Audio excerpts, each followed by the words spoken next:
Hello, this is very important case. This is the long case we are discussing with the scenario of acute abdominal pain secondary to endometrioma. Let's start.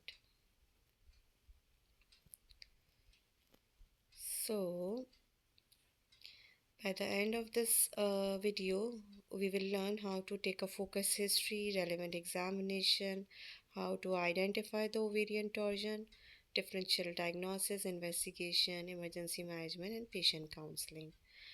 All right.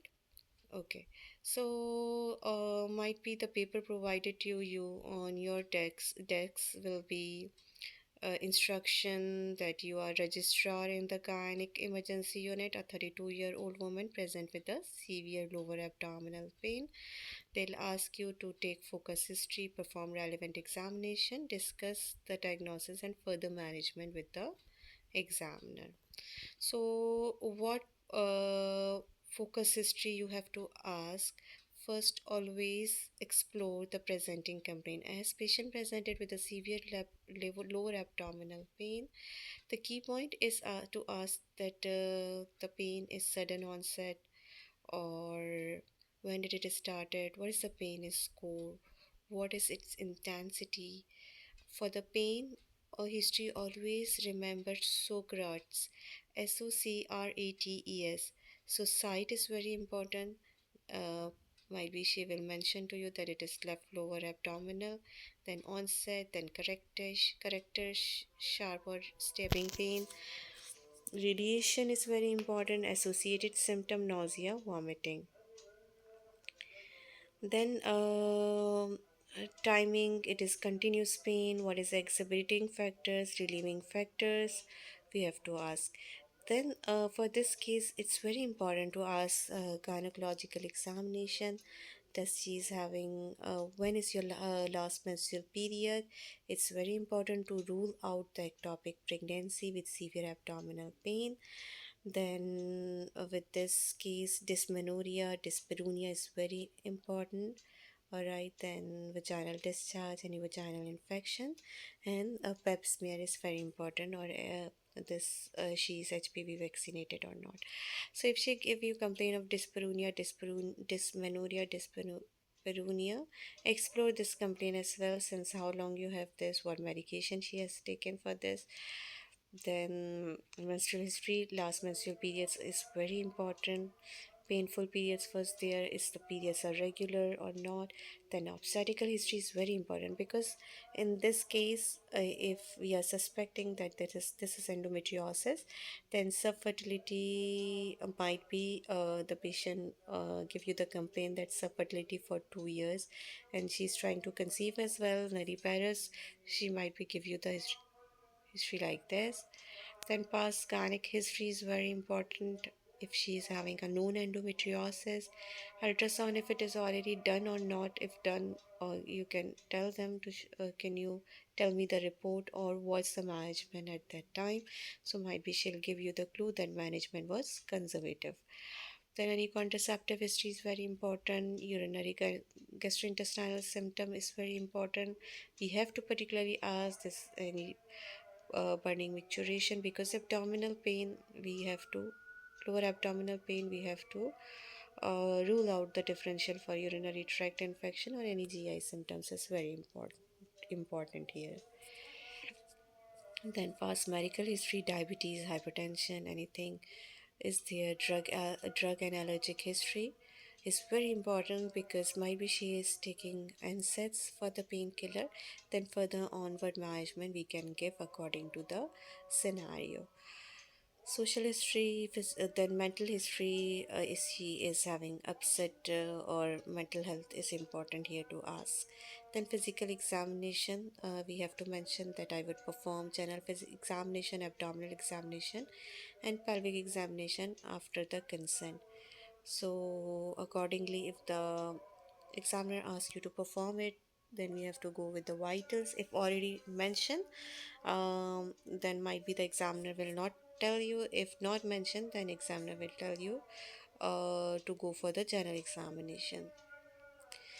Mostly the examiner will give you the command that do the relevant examination, then abdominal examination is very important, inspection, then palpation. You have to tell that I'll see the any scar, any distension.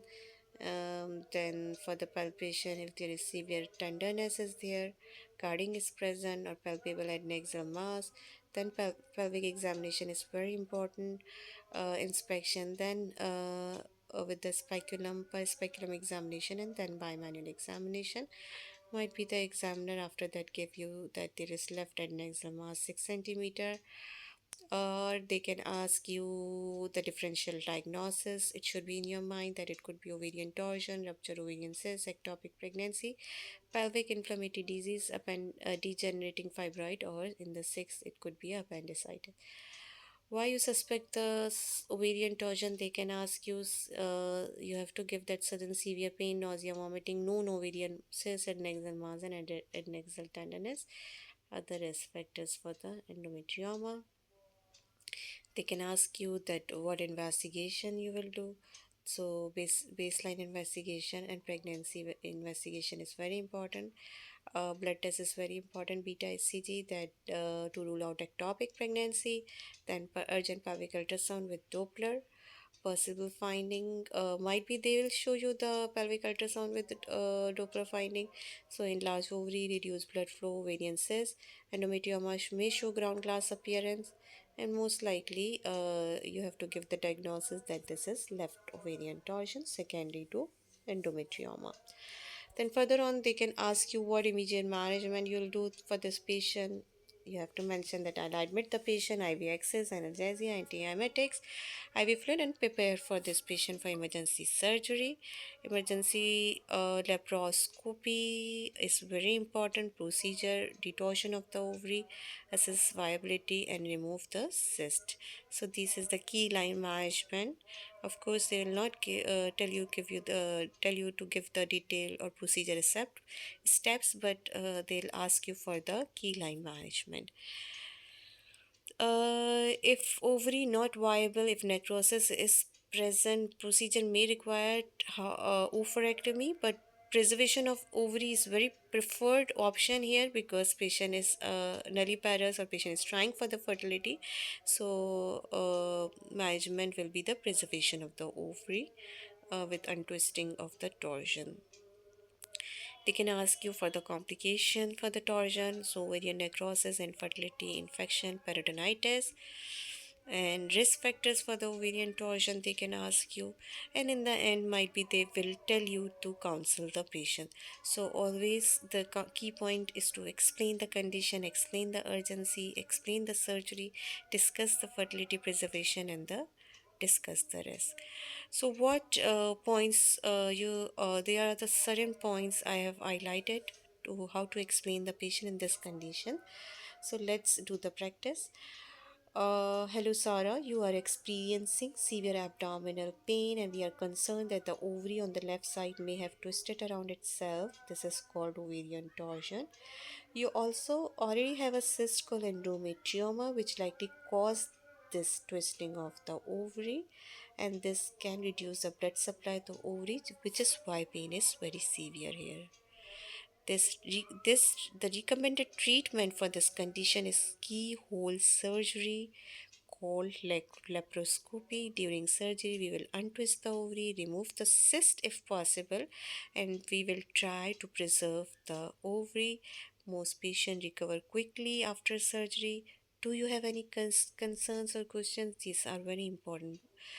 This is very important point. So if you have taken the good history, all the pain history you have covered, endometriosis, fertility history, these are the mark scanning point. Examination, you can tell the examiner that I can expect the adnexal tenderness and the mass here. Investigation always root out the pregnancy test. Ultrasound, Doppler, and emergency laparoscopy. Ovarian torsion is a gynec emergency and early surgery saves the recovery. Always rule out the ectopic pregnancy and fertility preservation is very important here. Hope this presentation explain you to how to go for the long case, and This is how you have to make the points, relevant points for the focus history, and then examination, and then management.